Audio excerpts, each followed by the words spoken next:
সমাজে বাস্তবায়ন করা। কথা বলেন ঠিক না বেঠিক?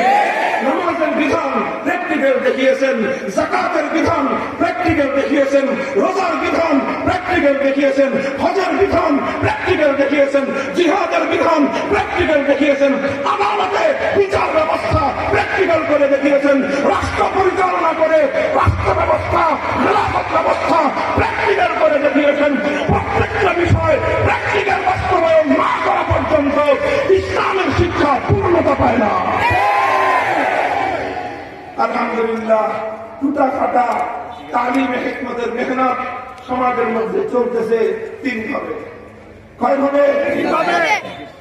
এক নম্বর, দাওয়াত এবং তাবলীগের মেহনতের মাধ্যমে, দাওয়াত এবং তাবলীগের মেহনতের মাধ্যমে উম্মতের সাধারণ সদস্যদেরকে ইসলামের প্র্যাকটিক্যাল, কোরআনে কারীমের অসংখ্য বিধানের প্র্যাকটিক্যাল শিক্ষা দেওয়া হয়। এই জন্য দাওয়াত এবং তাবলীগের মেহনতকে বলা হয় চলতা ফিরতা মাদ্রাসা। কথা বলেন ঠিক কিনা? সেখানে সব কিছুর প্র্যাকটিক্যাল শিক্ষা দেওয়া হয়। শুধুমাত্র